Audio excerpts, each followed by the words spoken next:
dimanche 13 avril 2025 ñu ngi leen di nuyu di leen jaajëfalaat di leen dalalaat ak jàmm seen chaîne bi di C5 Info di leen ñaanal jàmm te di ko sàkku ci yéen di ñaanu si réew mi di Sénégal yàlla na fi jàmm sax ba faaw di leen dalal jàmm seen revue de presse sportive balaa loolu d'abord nag bu dee gan nga ci page bi wala nga ñuy doog a suivre ñu ngi lay invité à ce que nga abonné wu nga activé cloche de notification pour bañ a rater benn vidéo ci vidéo yi ñu dugal aussi mën nga def sa réaction ci commentaire yi gars yi abonné leen ngeen like vidéo yi c'est vraiment hyper important pour nous. Eh bien fële ca France lañ koy daal di tàmbalee nag ak la nouvelle désillusion de nag ñi di waa Olympique de Marseille le fiasco loolu la journal bi di la province xëy titré ci ay première page unam puisque nag ñii di Olympique de Marseille daal démb dañoo daanooti une fois de plus 3-0 ci nag stade ñii di waa Monaco défaite boobu sax tax na ba ñu jaaree fa pertaale nag li nga xamante ne bi nag moom mooy deuxième place ci classement wu Ligue 1 française bi au profit de nag ñii di Monégasque yi journal ba nag ma ngay xëy di listé nag lii di erreur ñii di waa Olympique de Marseille yi démb bëri nañ trop de sama gars yi waaye lan ca gën a nommé nag mooy fébrilité défensive boo xamante ne bi ni kenn comprendre ko défense bu woyof toy waaye jaar rek jàll malgré que ni kat kii di Geronimo Rulli moom démb def na match bu extraordinaire bon mënuñu ko tuddee match bu extraordinaire puisque encaissé na 3 buts waaye nag def na ay arrêt décisif yoo xamante ne bi ni yu bëri la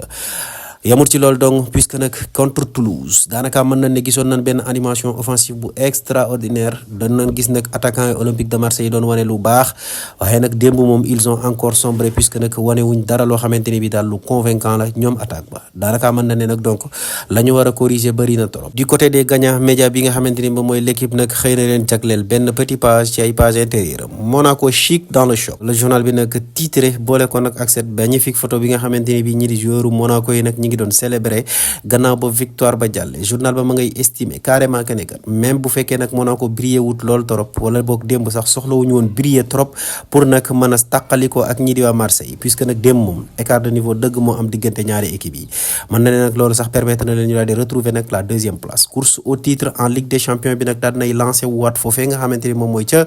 France puisque nag ñaari place yi des daal nar nañ koo xëccoo ci seen biir de sama gars yi instant bi ñu toll nag ñaari place yooyu Olympique de Marseille la ak nag ñi di waa Monaco puisque nag concurrent boobee nga xamante ni moom mooy Nice démb dafa enregistré nag ab match nul 2 buts partout face à équipe boobee nga xamante ne bii nag moom mooy Strasbourg d'ailleurs sax mën na ne ca dernière minute moom moomu di Nice ca la égalisé nul boobu nag moo ko teree nag jël li nga xamante ni moom mooy 3e place bi mais sinon Marseille ca 4e place ba lay nekk actuellement ñii di waa LOSC nag ñoom tamit daan nañ ñi def le job puisque nag imposé wu nañ ci stade Toulouse 2-1 et du côté des champions de France mën na ne nag amul benn match boo xamante ne bii football nañ ko ci week-end bi waaye nag média bi di Le Parisien ma ngi ñuy présenté nag benn petite partie ci nag benn ci ay page intérieure am boo xamante ne bi ma ngi ko jagleel nag kenn ci ñi nga xamante ne bii ni brillé na lool ren à savoir Ousmane Dembélé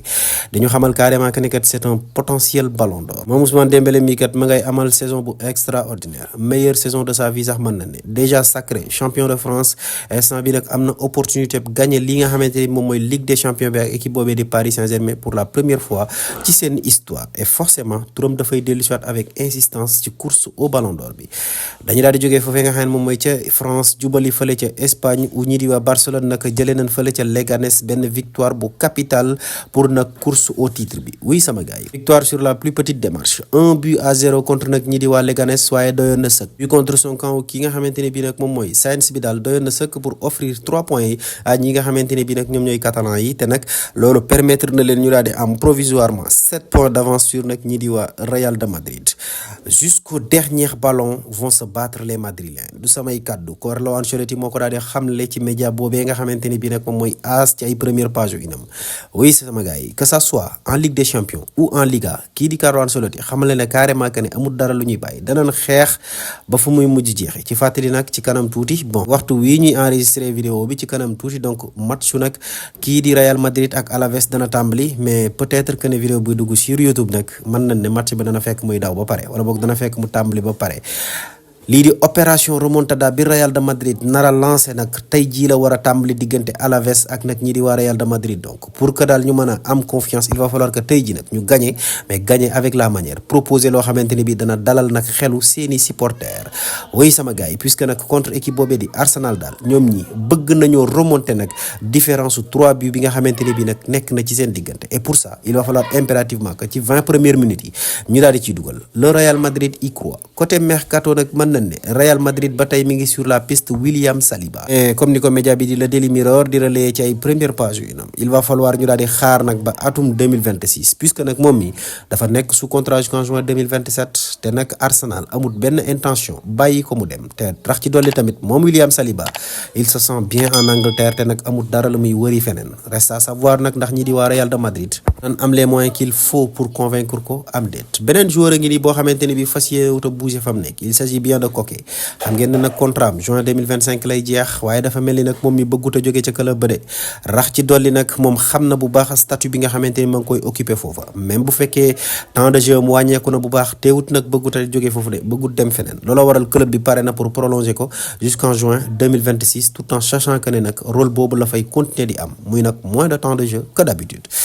Angleterre la ñuy daal di jubali puisque nag foofu moom ça va beaucoup bouger ci mercato bi ñu jëm surtout nag foofee nga xam ne moom mooy ca Manchester United le Daily Mirror dafa xëy consacré benn grande partie de sa une à nag mélange bi nga xamante ne bi ñi di waa Manchester United ña ngi koy waajal juróom-ñeenti joueurs yoo xamante ne bi nag mën nañoo jóge ca club ba pour un total de 200 millions d'euros donc 200 millions d'euros daal la ñu bëgg instant bi ñu toll ca joueurs yooyu nag ñu ngi fay retrouver Marcus Rashford, Casemiro, André Onana, Anthony, Jadon Sancho, Tyrone Malacia, Christian Eriksen, Kobbie Mainoo ak kooku di Alejandro Garnacho ñoom ñooñu di Red Devils yi nag la ñu bëgg mooy nag jëlee fa bépp joueur boo xamante ne bi daal jàpp nañ ne yow mi amatoo fa place indi yeneen joueurs yoo xamante ne bii ni kat dana permettre à kii di Ruben Amorim mu daal di am benn équipe bu compétitive selon ses choix maanaam daal Ruben Amorim cible joueurs yi mu bëgg ñu dem jëndal ko indil ko